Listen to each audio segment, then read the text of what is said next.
Hey guys, this is Colin from Blackjack Apprenticeship, and I'm here with Spartan and levimich. Thanks guys for being here. Yeah, no problem. It's cool to have you guys here. So to start out, I want to hear a little bit about your guys' background. So I guess I'll start with you, levimich, because I think you started playing first. Is that correct? Yep. So tell me how you got into card counting. Well, I used to go to the casino when I was 18. My brother took me there, and we just played slots a little bit. I thought it was pretty cool, the atmosphere, and didn't really know what casinos were like or what gambling was like. And after spending a couple months there, and I learned to play blackjack. It always seemed like I did all right, but then I watched that movie 21. Oh yeah. And then after that, it was history. I stopped gambling. I found Blackjack Apprenticeship. I took some time training, playing the pennies on the floor of my apartment. And then, I saved up some money, kind of. And then I started 8 months later, just a small spread, and built my bankroll from there. But the movie 21's what got me into it. So what bankroll did you start playing with? I had a $1,500 bankroll, which was credit. Oh, credit. What do you mean? I had a credit card, and because and I don't recommend it. But that was like all I could take out because I don't have like much of a credit history. Yeah. I just worked fast food jobs. So when I learned that I could play with a 6% risk, making $7 an hour, I was like, why make $7 an hour doing fast food when I could do this on the side too? So I did run bad at first. I lost about $900. Wow. And then I was very aggressive about staying out of negative counts.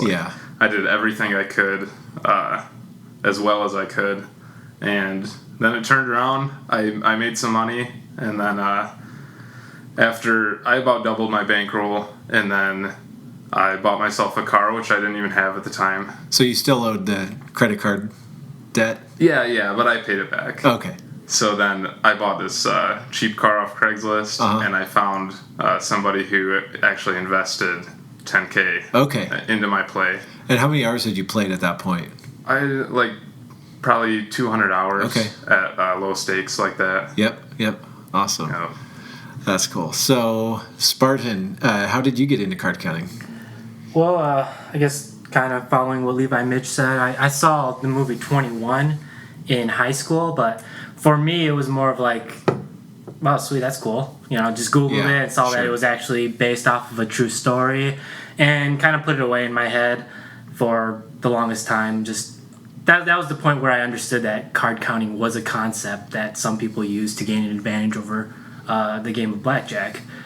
Then I went to college. I studied engineering and graduated and got a job. And I guess having the extra, I moved a little bit further away from my friends, so I had a lot of time on my hands on the after work, after 5. So I was kind of looking for a hobby to do. And one of the days, I think I remember, a friend recommended the movie Rounders to me, and it was on Netflix, so I watched that. And the after the credits were rolling on that, the next movie that was recommended was Holy Rollers. Okay. And I had no idea what it was about, but I just saw a movie about cards, and I was like, oh, a documentary about card counting Christians. That sounds interesting. So I let it play, and I started watching it kind of casually. And I think, what struck a chord with me more on Holy Rollers than the movie 21 ever did was how normal everybody was. You weren't. I'm not saying that there weren't some geniuses on the church team, but I liked how they just recruited their friends and families. It's just like, if you wanted to join, we'll teach you how to count. Yeah. And it kind of spoke to me a little bit, where it's like, oh, so this is something that's probably not that hard to do. Yeah. So immediately after, I was intrigued, because I'm sort of the type of person that likes to, see if I can do something and challenge myself. So right after I saw that, I took out a deck of cards, and I learned what the counting system was, plus and minus, and flipped through the whole deck trying to count it. And I did that a couple times, and within the hour, I think I started already like subconsciously ignoring, the neutrals. Sure. And that's when I was like, okay, so this thing might actually be possible. Yeah, and if you can, that's how it started. if you can graduate with an engineering degree, you can definitely learn how to count cards. And that's something about me in the past too. Is I've been sucked into a lot of stuff. I do a lot of things, but I've been sucked into some Ponzi schemes and things like that in the past. But for me and my personality type, even though I knew something like wasn't, didn't seem legitimate, my friends were telling me don't do it, I want to do it for myself and make my own, judgments on it. So that's the same thing with counting cards. I had the same treatment from my friends, and that kind of only just fueled me to do it a little bit more harder just to prove them wrong.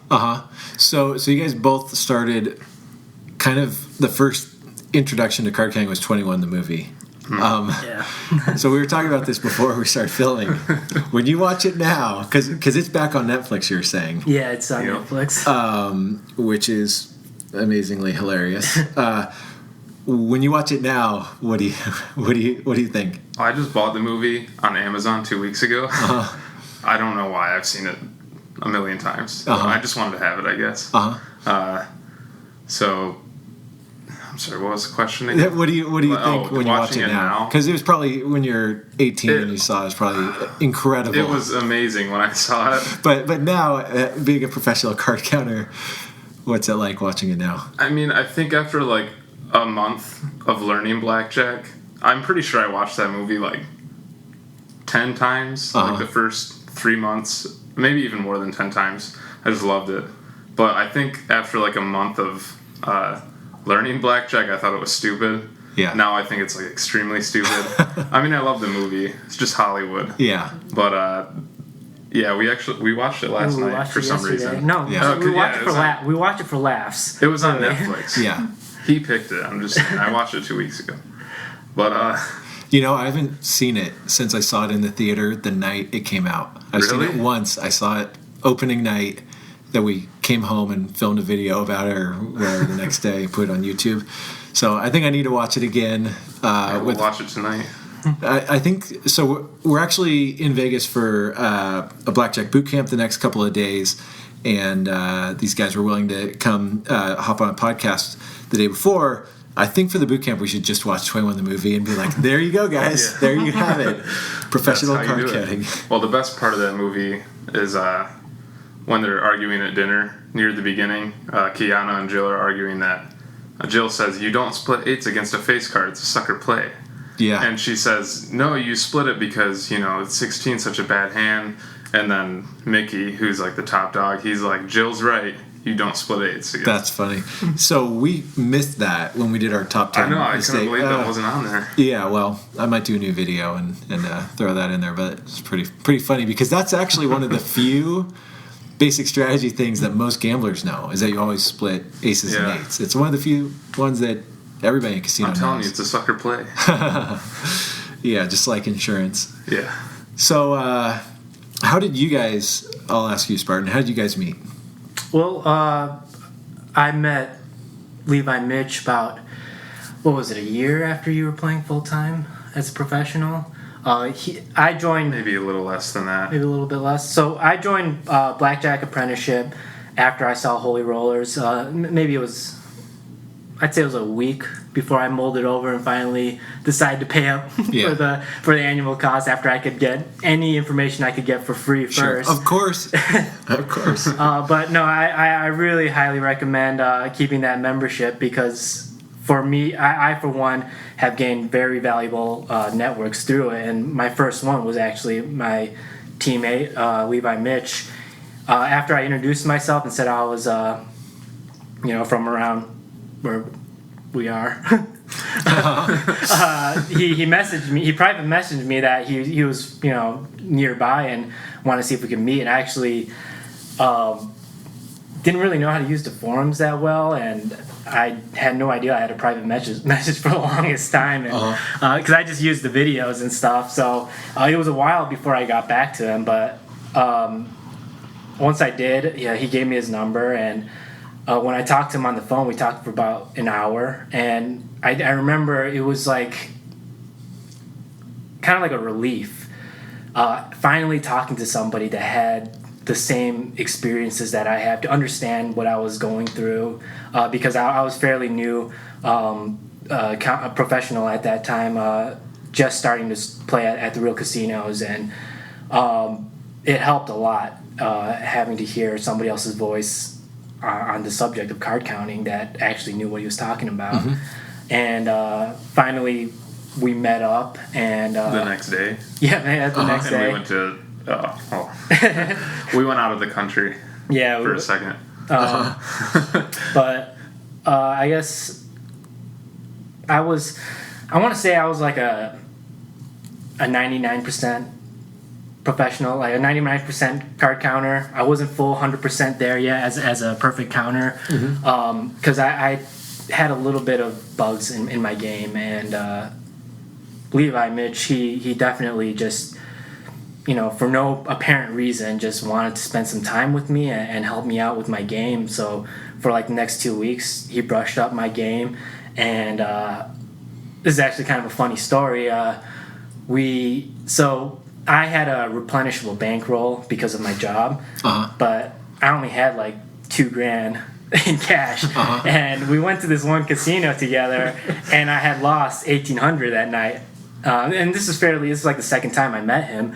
So he goes up and, goes to his dog cage where he kept his money at that time, and pulls out. Cage. Yeah, he was in your dog. He was in your dog cage at that time. Pulls out, another. I don't even know how much he gave me at that time, but he just gave me money. And you said, asked me for it. You were like, "Hey, can I borrow like $3,000? I'll pay you back tomorrow." No, you offered. I remember, and because you told. I was under the impression that your bankroll was replenishable. That I figured you had more on you than $2,000 at the time. So, anyways, I had lost $1,800. I only had $200 left. I borrowed some money from him, and the next day I got I got it all back and more. I think I made like $5,000 from that with my spreads at that time. It was just an insane win. Yeah, and, like 2x150. Yeah, like true 6 on a shoe game. Wow. Yeah, I had like multiple. It was unlikely.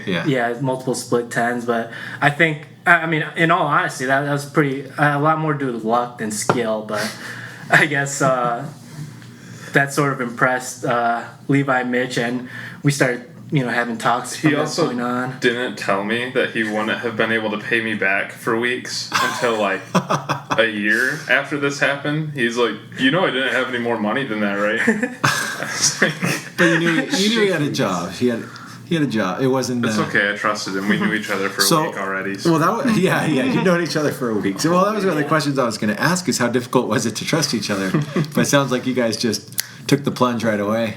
Yeah. When you're both on the same page and you're going on a journey together, learning blackjack, and like you're both passionate about, making this work in your life, like you kind of just assume the trust because you're both in the same place. And like, we kind of both come from places where, we don't have like a ton going on in our lives. We're single guys, and we both found this thing at the same time that we wanted to make work. So I don't know. It's kind of, we're both in the same situation. This is all we really have. Yeah. So it's like you have to trust each other because it's like that's like what our dream was, what we wanted to do and be successful with. I would say, from my perspective, you guys were a little bit lucky that you found. You're both, I would say, in the time I've gotten to know each of you, you're high character guys. That you both happen to meet other high character guys. It could have not ended up as well as it has. So there was maybe a little, just like there was a little luck winning $5,000 on 150 max. Yeah. There was maybe a little luck that you guys. If you talk to I talk to people sometimes who will reach out to me, or we'll meet at the blackjack tables or something. I've met like 3 people at this specific casino that all kind of like they know how to count. They have big bankrolls, but it's scary. Yeah. And it's like there are people who you connect with and you talk to and you're like, okay, yeah, this guy's legit. But that's the kind of stuff you can tell from a phone call usually. So if I would have called up and he was like super sketchy or weird or just like it just wouldn't have worked out. Yep. But once we talked for a while, and you get a feel for somebody, you Totally. can kind of tell. Yeah. So I don't know. It's not that weird. No. I've met like everybody I've been involved with and worked with. I've actually met on Blackjack Apprenticeship forums, Oh, that's with the funny. exception of like 2 really close friends of mine who I worked with and grew up with. But I've had successful and good relationships with pretty much everybody I've met who's like got me to where I am now has been just through forums. That's crazy. So- That's cool. I was talking, this is tangent, but I was talking to BJA028 earlier today, and I said, if someone would have told me 10 years ago that, because we started Blackjack Apprenticeship 9 years ago, so we'll say 9 years ago, that the people that would become kind of my friends through Blackjack Apprenticeship, I wouldn't have believed it. It's pretty fun. We're doing this boot camp. We've got, you guys are around, and SDs and JC Note and BJA028, and last time we had the Phoenix. It's a blast for me, but I'm glad that it's been valuable, the people you guys have met too. I mean, that doesn't mean just trust everyone you meet on a forum, but it attracts some cool people. Meeting you at first was cool too, but I just wanted to meet Ben Campbell. I still haven't met him. I'd say, yeah, you're right. It's extremely lucky that the very first person that I was in connection to with the Blackjack Apprenticeship forums ended up being my co-manager and partner for a number of years now. But I mean, just the forums itself, I'd say is the best aspect of It's the one I'm most. Blackjack Apprenticeship because you were saying. I was gonna say it's the one I'm most proud of. Like Yeah. The tone on our forum. Nothing bad against other forums, but I feel like people are very helpful and encouraging. Yeah. Other forums that aren't really helpful and encouraging. There are good forums out there, but it seems like the good forums are like the private ones between like friends that I know are involved with really good private forums. Yeah. But like I remember when I was learning blackjack and I'd look at before I bought a membership. I didn't even have the money for a membership when I like the $150 that it cost back then. Yeah. I didn't even have that until I like saved up for like a month. Until you maxed out a credit I was card. like working at Taco Bell. Actually, the membership is the one thing I didn't use a credit card for. Nice. Because we had a plan. Me and some friends were like, we're going to save money for a bankroll. And it's hard to save money when you don't make any money. Yeah. So, and you have, I never went to college, just like fresh out of high school and then watched a movie. So, I forget where I was even going to this now. Anyways, as I was saying, thanks for cutting me off there. No problem. Something that Levi, Mitch, and I both had in common is that we understood the power of networking and how important and valuable that actually is. Yeah. In my opinion, that's way more important than actually like the skill of learning how to count cards. Is if you know how to network, you're gonna meet the right people, and even if your game's not perfect, you have plenty of people to help you out. And I'd say we've had a lot of tangible value that's come from our friendships that we've developed straight through the Blackjack Apprenticeship Forum. So even now, we're still scouring through the forums as professionals, just because we're gaining valuable networks every day with people, and that's something that I encourage a lot of people out there to continue doing, because I haven't met as much of you guys as I feel like I should have, and I'm still looking for more people to meet every day. I would have never made it on my own. Like I needed other people.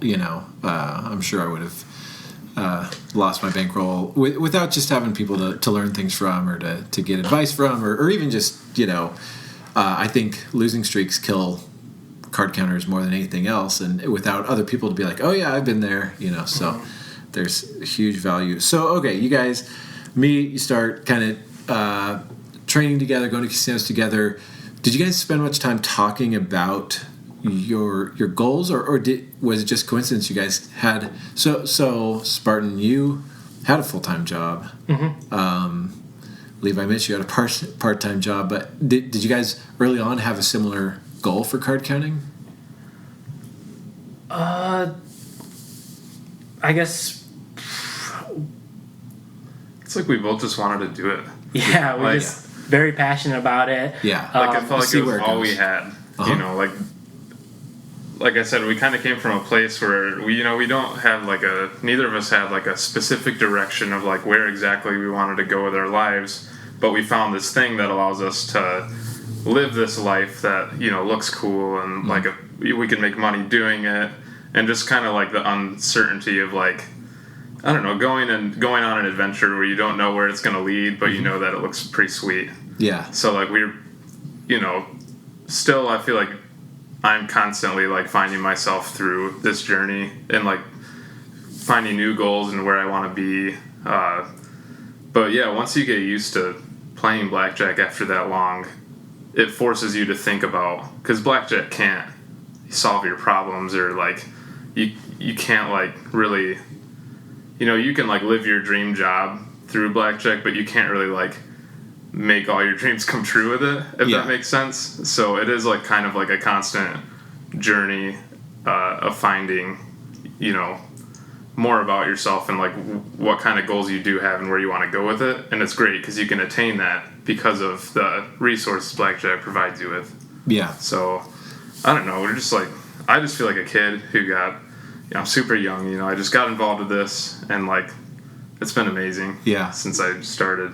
And a little backstory is when we first met, he helped me out with the games, and we had talks on teaming up together, but that actually didn't happen for another full year. We had decided just to go separately. I just wanted to see how I would do on my own first.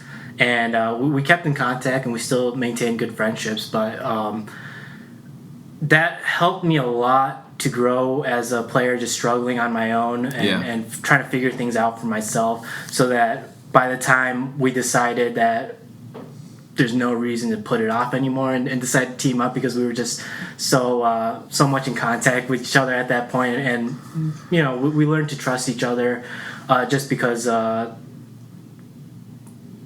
guess the similar passion that we had in the game. We teamed up, and the moment we teamed up, we went through probably one of the worst bankroll experiences that I've seen so far. And me personally, I was losing quite a bit, and that was during the time that I decided to quit my full-time job. Wow. Originally, the plan was, let's close a couple bankrolls, see how things go, and then I'll quit my job and do this full-time. But I just felt like I wanted to put more into the team, and that's where all my attention was going towards, and I wasn't really paying attention at work anymore, and just wanting to go out and work and go to my real job in the casinos. Yeah. So I made a conscious decision when we were just lost like half our bankroll to go out and quit my job and travel with levimich for about a month. We just traveled around the country. Quit his job, I was like, do you want to go on a trip? We left for a month. It was like 8,000 miles. That's awesome. Just like, we were both like, let's just make this a fun trip. Let's not worry about hours, and let's not be stressed. Let's just go enjoy ourselves and like see what happens. And try and make some money while we're doing it. And that's exactly what it was. It was like a great trip. It was the first long trip that we took together. We went all across the country, from the north, south. I guess we didn't really go east, but we went all over the place, and that was really good too, going on that trip. We just work well together. That's awesome. So how did you guys, what were the logistics for a joint bankroll? The logistics? Well, how did you guys decide how you're going to split the money, or hours, or... Oh, well, okay. Do you guys say, we'll each invest equal amounts, or... At first, that's kind of how we did it. Like, we kept things equal, and then, we just split things up by EV and AV. It was easy with fewer people and equal investments, but things have to change as you go through different swings with the game and different amounts invested in more people. it's been like you kind of have to like learn as you go what works best and come up with something for your situation. Yeah. So Yeah, in the beginning, it was just let's all pull in equal amount of money and play blackjack. That was it. That was we had no contracts, no team manual, no just any kind of structure at all. Yep.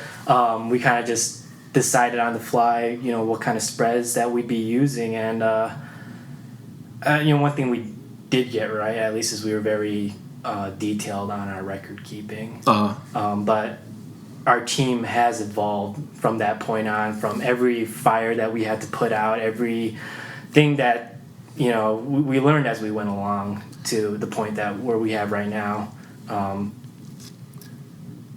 So before we get to where your team's at now, okay, you quit your job, you guys head out on a, what was it, 6,000 mile? 8,000 mile road trip playing blackjack. It starts out very poorly, but by the end of the 8,000 miles... Yeah, we did good on that trip. You did good. Actually, it was really annoying because the trip was fun. We did fun stuff too. Like we rented jet skis on the coast, and like we did stuff like that. That was fun. We got some good comps and like enjoyed ourselves, and we were making money too. So like the first 3/4 of the month were amazing. Like we just traveled and kept going. Like we were making money. We worked a lot on like doing team play, like spotter BP stuff. Yeah, we did great. And then on our way home, we're like, oh, let's stop through this one place that's kind of in the middle of nowhere. And then I dumped personally in one day half of everything that we made. Wow. At like a small max bet too, because the limits were too low. Yeah. So yeah, with a max bet smaller than we were even playing normally, I dumped like half the money that we made back. After we put in all these hours on this trip, and like that was really annoying. But then when we were almost home, the car broke down, and we ended up getting stuck in this little town that had a casino, and the game wasn't very great. And I'd played there several times, but it's just not worth it's not worth it for us really with the limits and like the rules of the game. Yeah. So but we figured, since the car was broke down, we were stuck there anyway. We couldn't really work something out because we were still too far from home for like someone to come get us. Yeah. So we're like, screw it. Let's just go to the casino. So our mechanic drove us to the casino. Like a couple miles away. He got like these two dogs in the back of his truck. Did you tell him? You were just like, oh, we just want to play some blackjack? Yeah, we told him. Okay. We're pretty open. Yeah. About it, because in reality, usually it doesn't really matter to me to let other people know what I do, and people think it's interesting. So I'm pretty open about it with strangers if they ask. Yeah. But he thought it was super cool. He's like, go win some money, guys. And so he drops us off at the casino, and we actually ended up being stuck there for several days because there was he had to order these parts, and there was a bunch of problems. Every time it got fixed, it wasn't really fixed. So we just got stuck there. And during the time we were stuck there, we learned something about the game that we were playing and another way to attack it. And so we spent a lot of time focusing on that, and I think we grew a lot from that in terms of what's possible. Yeah. Because before we were stuck in just card counting mode, we just have this is what we do. But then when we found this other thing, it really made us think more about when we're going to casinos, we thought a lot more about blackjack and the way that we can do things. So, and we actually did win a bunch of money back while we were there also. Nice. And got better conditions because of befriending dealers and stuff like that. So it actually ended up being sweet that the car broke down. Nice. So okay, so one of the questions I want to ask you guys is, beyond the initial having someone else to train with or talk with or even grow a bankroll with, what has kept you guys working together now that I'm assuming you each have plenty of money to bankroll yourselves, at a high EV level, correct? Yeah. So what's kept you guys teaming up?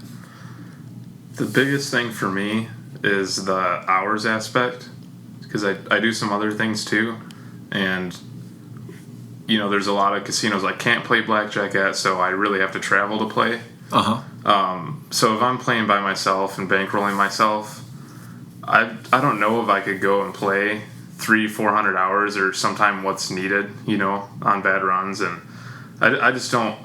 I like sharing the experience with everybody else, and it's just easier to have other people with you to go through the ups and downs, and to reach the long run faster. I think is really important for myself. But yeah, that's why. So it's for you. It's part of it's the financial or variance aspect, but part of it's the shared experience of being on a team. What would you say, Spartan? I'd have to say it. Not to get a little sappy here. No, please.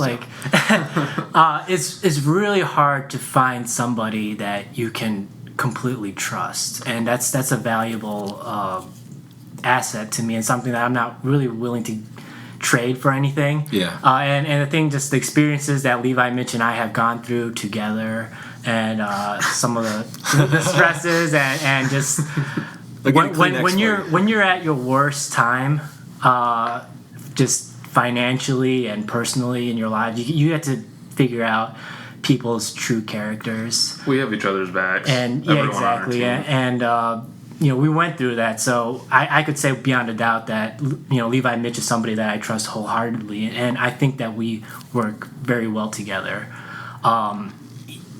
He's more of a he networks very well with other people, and finds contacts pretty easily, and just a very trusting person. The majority of our team is made up of people that he's scouted himself, whereas my value comes more from the numbers aspect and record keeping, setting up the structure of the team. So it works really well, and we both have practiced numerous hours with each other, so that we know our games without a doubt is on par. I'm pretty sure my laptop still has Windows XP. No, it's cool. In the time I've gotten to know each of you, that there's different strengths you bring, and that can be a huge asset to having someone else that has very different skill set than yourself. So I don't know if I'm jumping ahead too far forward, but you guys at some point decided to take on other players.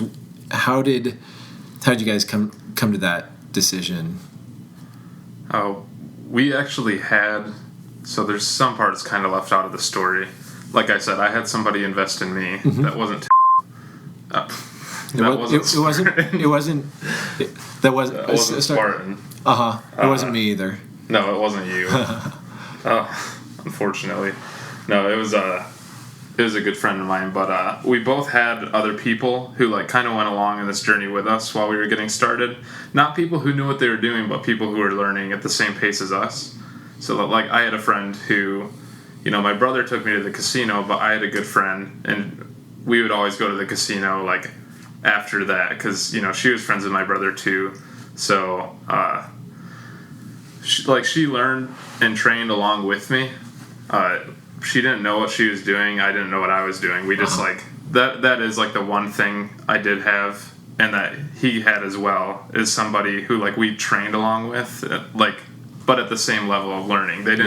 We didn't bring each other anything any knowledge or anything like that. I forget the question. Yeah, well, how did you guys come to the decision to take on other players? I think I could answer that a little bit more clearly. Long story short, it really just happens. Yeah. We weren't out looking for players, and it wasn't even really that players were looking for us. It's just you meet somebody, and one of the things that we look for mainly the highest criteria for joining the team and working together is your character as a person, and also how well you mesh with us, because there are a couple players who definitely weren't the best players that we've seen, but we knew that their characters aligned with ours, and that it would only take a couple weeks to train them to our standards. So it kind of just happens. We meet somebody that we think would work well with us. We don't even really.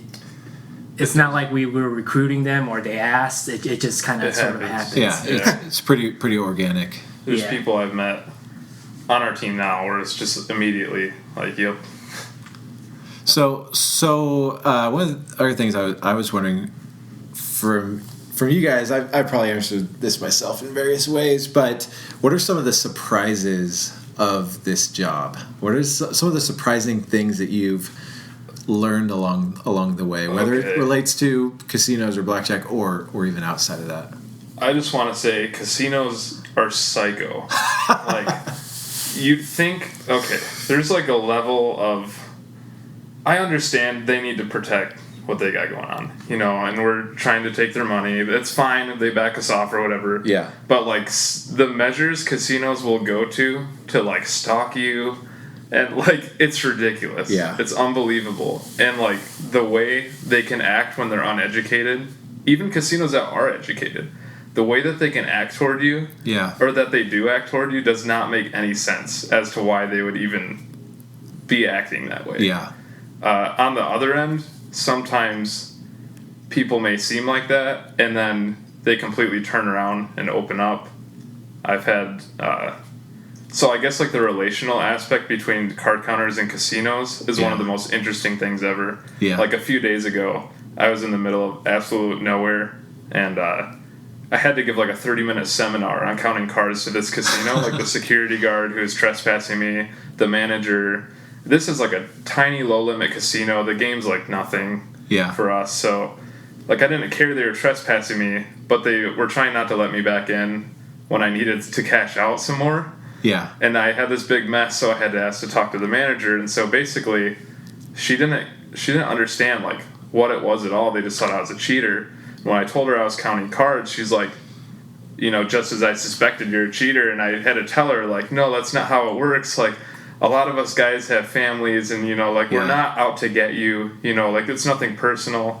So I talked to her and the security guard like forever about how it works, and by the end of the conversation, they were like, "Wow, that's really cool." And the security guard, who was like he was really young. He's like, "Oh, I just watched 21 last week. That's so cool." This is the guy who's like, hating me at first, but yeah, I'd say they're like the relational aspect. But I get a kick out of it though. I think like I like talking to them about it, and I don't know, just you can have some like cool things happen from getting to know people who work in casinos, and I don't know, I just want to leave a good reputation for any future card counters who go through there. And that's cool, because how we treat casinos will have an impact on the next generation. There's been casinos I've treated really poorly too. Yep. If I'm losing and I'm getting backed off every 5 seconds and I'm getting trespassed after dumping a ton of money, they let you play all day. Yeah. And then you dump like tens of thousands of dollars, and then they're like, they aggressively trespass you after they're your best friend all day. Yep. Stuff like that bothers me after a while. No kidding. So I have to make like a really conscious effort now to just keep cool, and like, that's tough, but I'm getting better at it as time goes on, so you get used to it. But so going back to what you said about how you said casinos are psycho. Yes.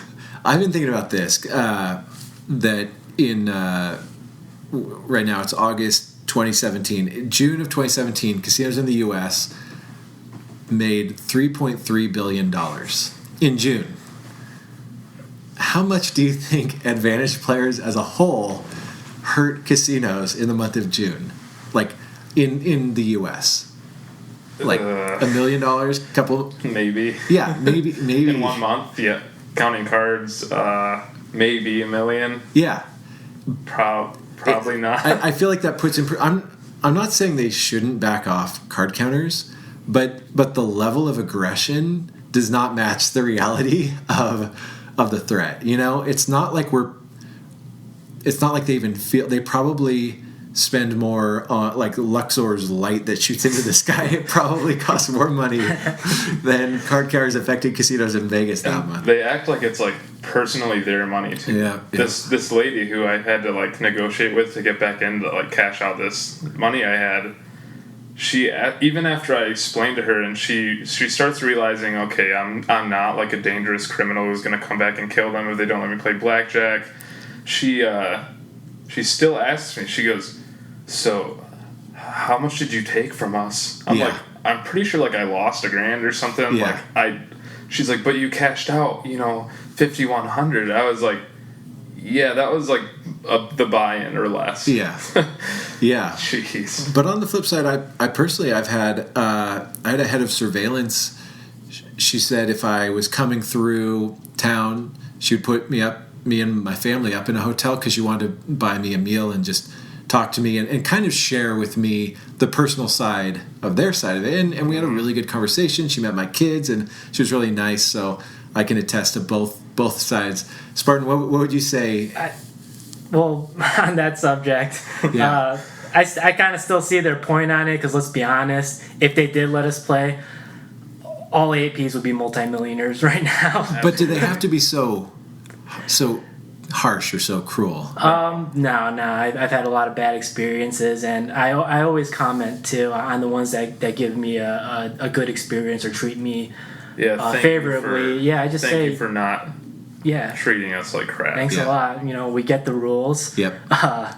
As soon as you tell us to stop playing, we stop playing, and that's all there is. That has to be. Just let us cash out. Let us leave. I've told you what I started doing later in my career that seemed to really help is as soon as they would start to back me off, I'd say, "I'm sorry. I hope I didn't do anything wrong." Like that one. I think about that all that the time. one sentence seems to diffuse the situation.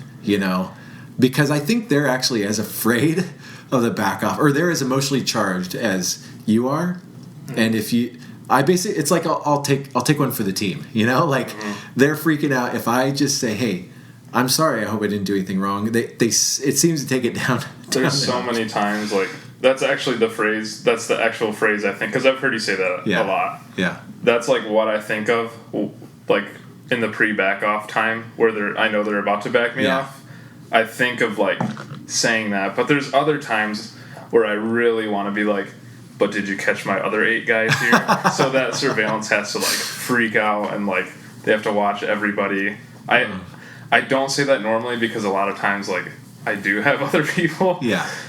So if you're listening to this, surveillance, watch out for the other 8 people. Yeah, watch out. Next time I get backed off, though, if it's a bad one and I'm alone, then I'm going to be like, I really want to go up to the guy at another table and be like, "All right, man, they got us. Let's go."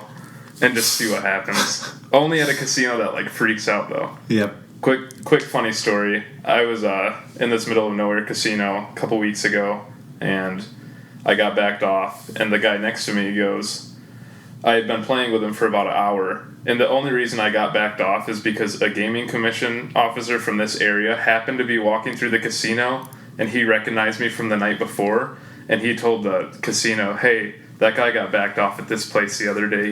You can decide to let him play if you want, or you can back him off." So, of course, they backed me off, and this guy next to me goes, "Wait, you can't play here anymore?" I was like, "No, they really don't like you playing if you have a chance at winning." And he goes, That's so stupid. I'm going to take my money to a different casino." I said, "Dude, they're all the same."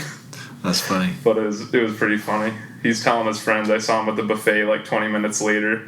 He comes up with his friends, and he's like, "Dude, that's not fair at all. I can't believe that." It's not nice. Yeah. Spartan, anything else? Any other kind of life lessons or? Yeah, well, going back to the question about just biggest surprises in my career, I'd have to say, like, there's just... It was an eye-opener, like, once I graduated from being a perfect player to realize there's so much more to counting cards than counting cards.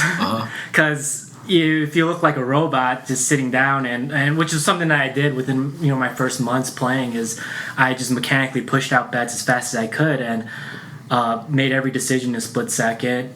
That looks fine if your top bet is low, but once you get into the higher limits, that makes you stand out really fast.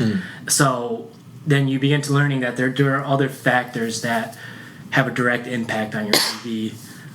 Learning, how to, not just play the cards, but play the people that are in there, and keeping your eyes open as an advantage player, and not having a cookie cutter mentality towards the game of, okay, well, I'm going to count cards, sit down, bet this much, and when the count's high, and make all these playing decisions. I mean, that's just the basics of what we do. We keep our eyes open for almost anything that we can see at the casino that we can take advantage of.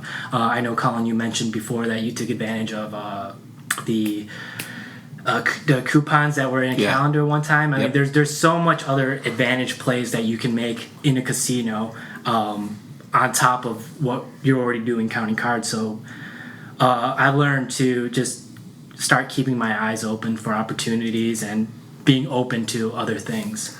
In our really early days, there was a casino. You've maybe heard of it, Tulalip Casino. Yes, but it was their old building. It was before they built the newer one. So this was like when I was first training.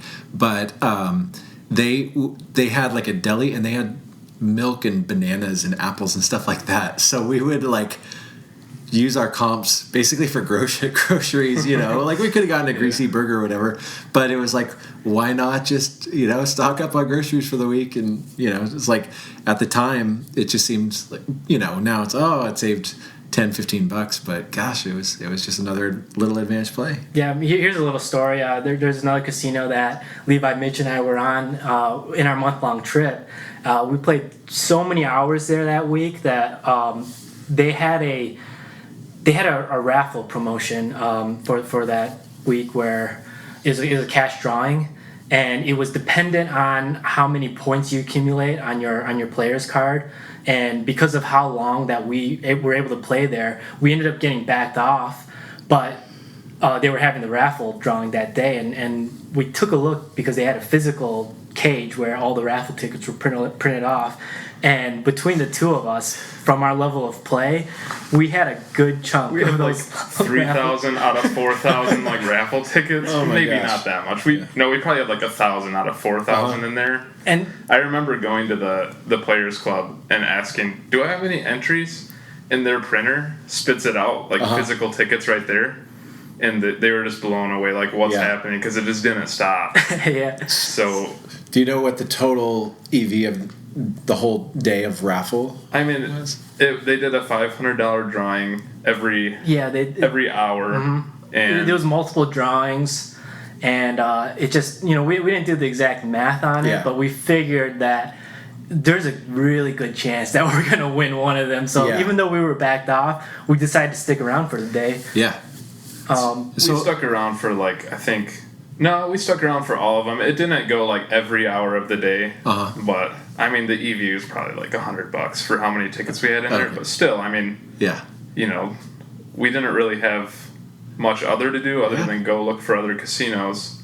But I almost missed it. We were eating at this restaurant outside. This is a place in your area. So we were eating at this restaurant outside. My phone's on 1%, so Spartan's got like this portable charger in his car, so I'm like, I'm gonna go grab that charger, I'll be right back.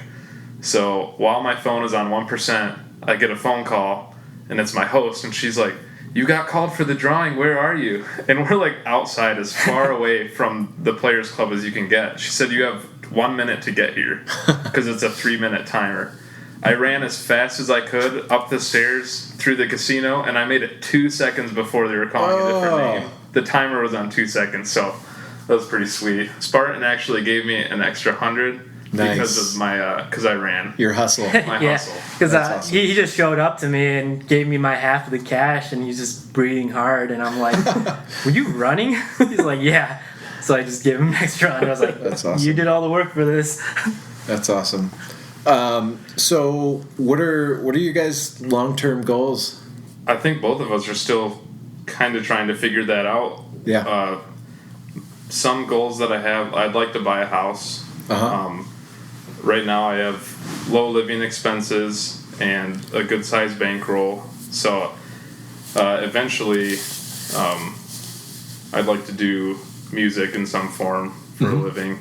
But right now my plan is to kind of save up as much as I can and then use those resources to really pursue that hard when the time comes. Yeah, that's awesome. That's like my goal. I don't have like an exact plan for how I'm gonna do it, but that's what I'll do eventually for money. But for now, I'm happy doing this, and financially, this is my best option right now. Yep.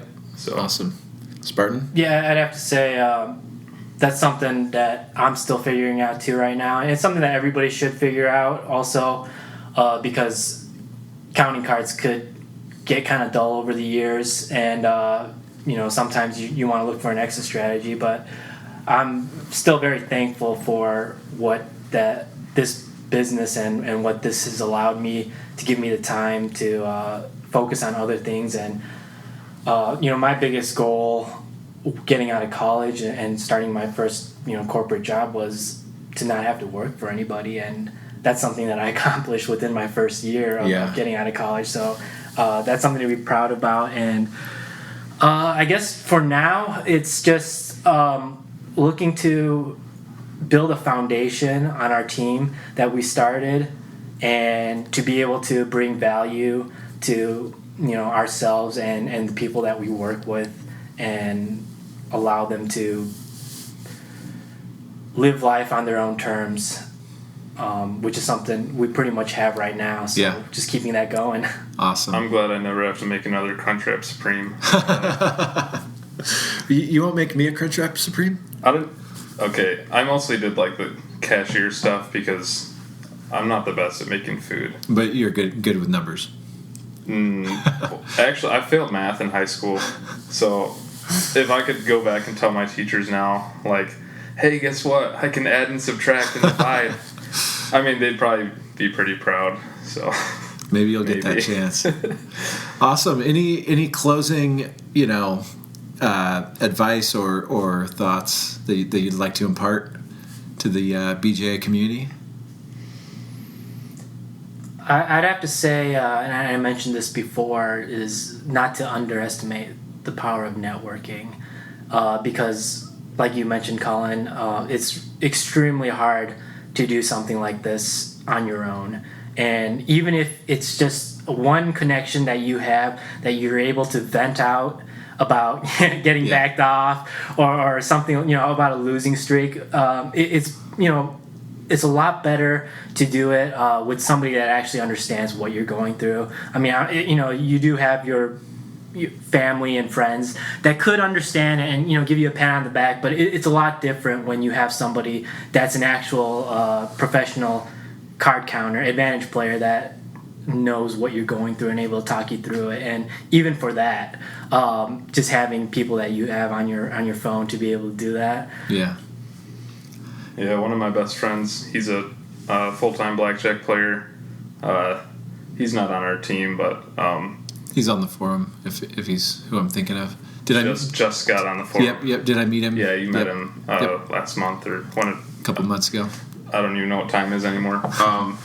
But yeah, we talk on the phone all the time, just complaining to each other or like talking about how cool something is. But just to be able to like Spartan said, just being able to relate to somebody is valuable.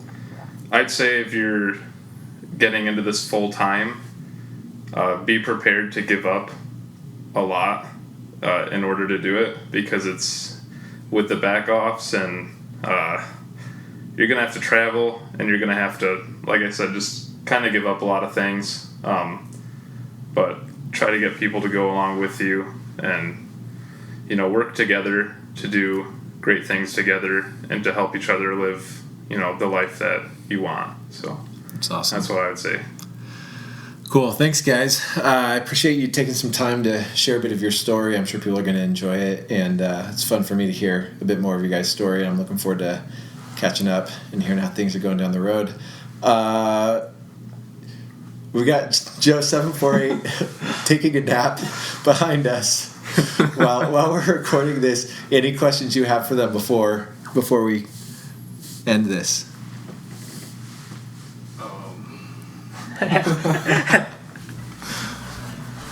No.